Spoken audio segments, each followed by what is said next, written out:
Je nie. I ignore, I deny, I negate. NieR is a French word that encompasses this threefold meaning. From an impossible tragedy, humanity was forced to retreat to its most base aspects to survive. Thus, we became.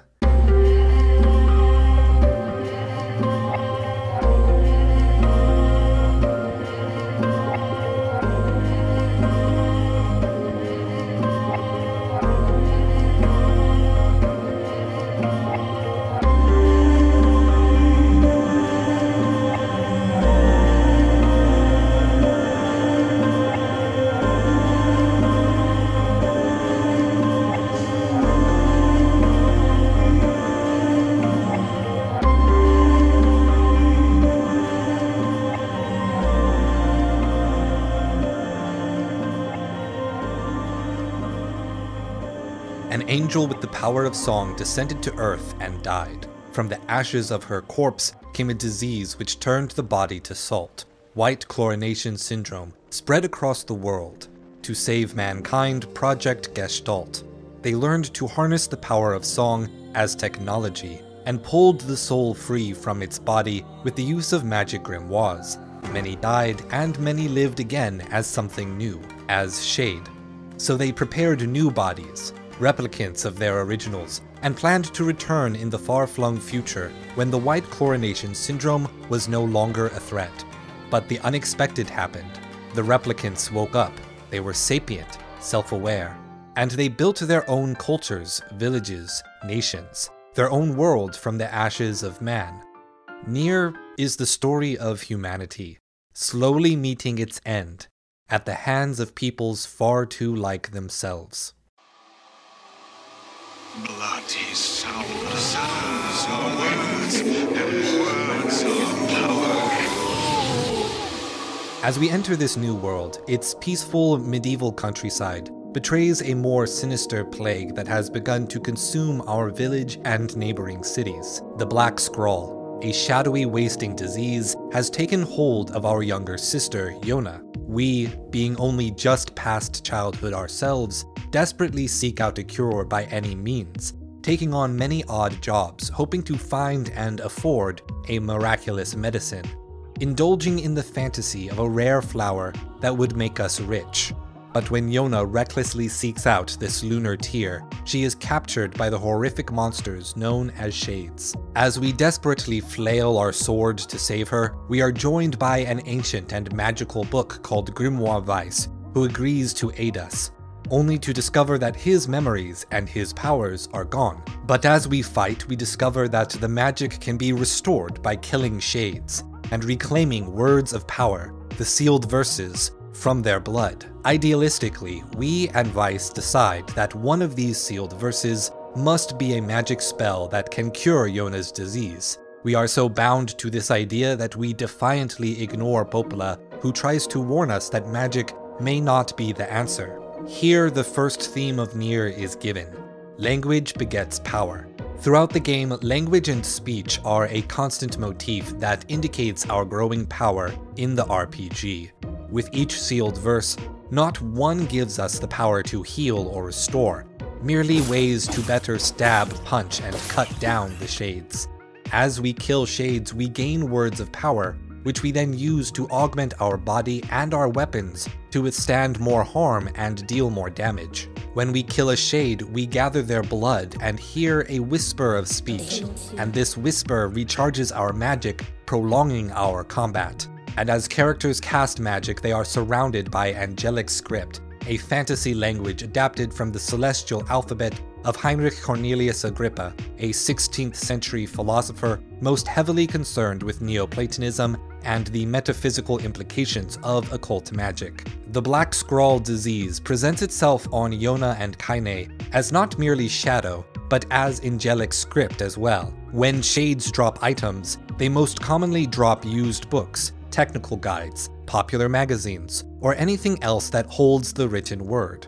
The most profound quests in the game involve the miscommunications, lies, betrayals, and compassions of people trying to connect, the exchanging of letters, the discussion of laws, and marital spats.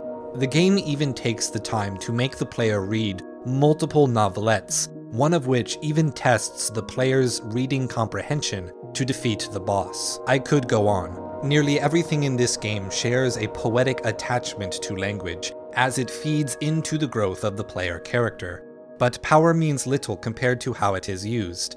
When the Shadow Lord, the leader of the Shades, steals our Yona away from us, we blaze a trail of carnage, never doubting, never ceasing, until we have our Yona back, killing hundreds of Shades, robots, wolves, and anything that stands in our path.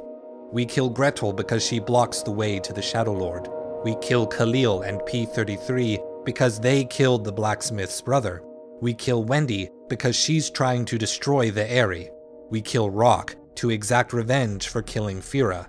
We kill the Shade inside Sleeping Beauty just to obtain a key. Even as our friends warn us against continuing, or have doubts and misgivings, we encourage them to persist. Just don't look back. And they take our message to heart. When Kaine finds the last message of the murderous mermaid on the seafront shore, she tears it and tosses it away. On the way to the final battle, we are constantly pushed to keep fighting until the end, by Devila and Popola, by Emil, by the King of Facade, by Kaine. We fight and we save Yona, and we are rewarded with a tranquil scene of brother and sister rejoined at last. But that could never be how this story ends. That was the past, and NieR is the story of humanity slowly meeting its end at our hands. You want me to understand your sadness? You think I'm gonna sympathize with you?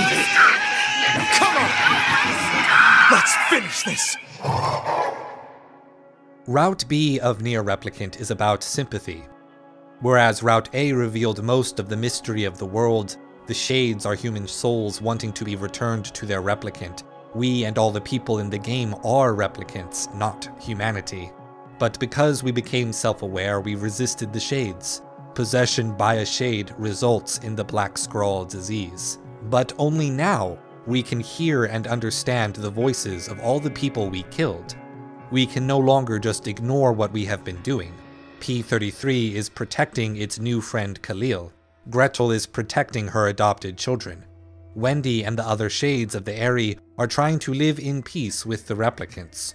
Rock sought a peaceful coexistence with Facade, but was forced to abandon his ideals after being constantly hunted by the men of the mask. The mermaid Louise only wanted to live as the postman's daughter, and found a misguided path to regaining her humanity. From their perspective, we become invading force that refuses to acknowledge their pleas for peace and coexistence. Of course, we know that we were unable to speak with these enemies. All we knew was that they blocked our path to Yona. All we knew was that they harmed and threatened our loved ones. And this leads to the second theme of the game. Power is controlling. As our capacity for violence grows, we are forced to confront things we lack the ability to do.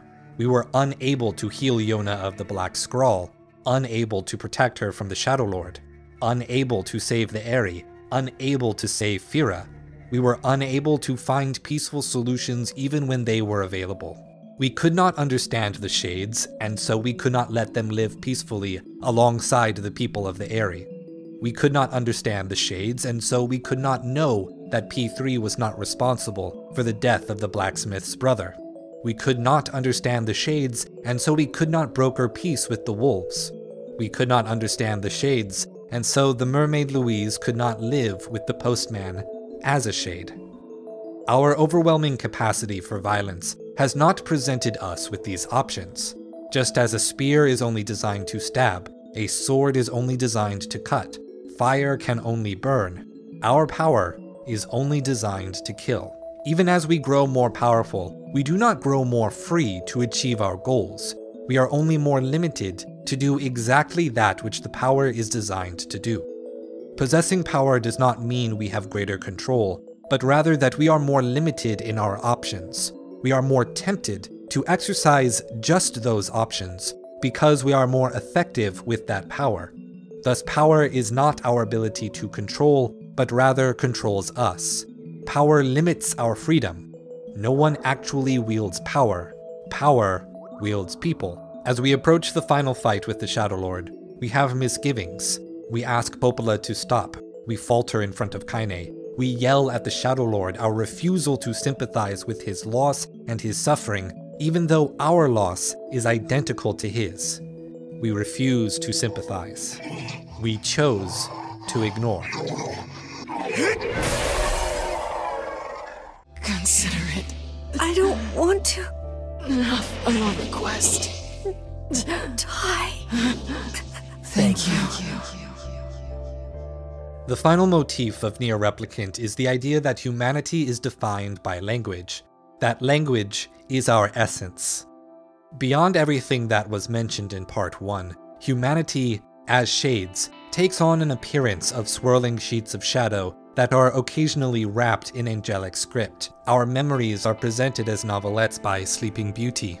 When shades possess a replicant body, we become angelic script itself, and every conflict we encounter as the protagonist is the direct result of failing to communicate. Failures to use language precisely because humanity is defined by and limited by language. And this creates a terrible cycle. Humanity is defined by language. Language begets power, and power controls and limits humanity and our freedom. Because language is in our nature, it seems as though we are fated to these terrible and violent misunderstandings. But NieR Replicant does not only present us with this aspect of our nature, but with a way to break the cycle. The city of Facade is a city of rules. So many, in fact, that our protagonist sees this obsession with rules as overreaching and absurd. But Fira explains to us, rules do not exist to bind you. They exist so that you may know your freedoms. The city of Facade is a weird place, oddly devoted to legalism. They are by no means a perfect society. They are highly classist. They are locked by the rules into indecision. They even struggle with the idea of changing rules that do not work or do in fact limit their freedom.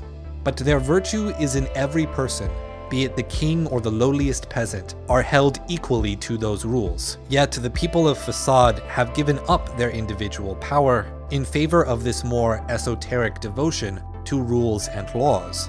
And as a result, there is rarely a misunderstanding or miscommunication, even with someone as humble as a mute orphan girl who can only speak in gestures. The setting of Facade is meant to be a metaphor for relinquishing power, and thus finding freedom, but the message of breaking the cycle of violence is omnipresent through the story. Kaine promises herself to us for giving her a new reason to live. She gives up her power to us, and asks Emile to help if she is unable to keep that promise. Emile, following Kaine's example, prepares to sacrifice his power not once but twice to help us save Yona. The King of Facade and the Men of the Mask sacrifice themselves to save us from Mother Goose. And human Yona chooses to sacrifice herself so that our Yona can return to us. The true and final ending of NieR Replicant is a test to see if we have fully grasped this meaning. We spend all of the game arduously seeking more power, strengthening our level, our weapons, our words. In real life, we spend dozens of hours, maybe even 100 hours or more, trying to obtain everything the game has to offer. And the game has the audacity to ask us to give it all up, to delete everything, to give up all of that power to save the life of a fictional woman. NieR challenges us to reject the will to power, because it is only in sacrificing our potential for violence that we may know true freedom. To be truly free, we must negate the very idea of power itself. Kaine is my favorite character in the NieR franchise, not only for her representation of intersex people and her in-your-face attitude, but because her character leads the deep and impactful philosophy of this game. She experiences everything the game tries to teach us before we do as a player. She wields great power before we do. That power acts as a tyrant, controlling her life as a violent dictator. She speaks with and understands the shades before we do. and she chooses to sacrifice her power over and over to be free from the cycle of violence. So it is fitting that, thanks to her, the replicants are finally able to find a peaceful life together. Thank you for watching, my friends. If you enjoyed this video, make sure to hit the like button, the subscribe button, and turn on notifications.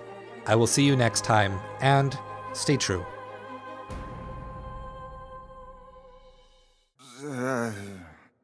Oh dear.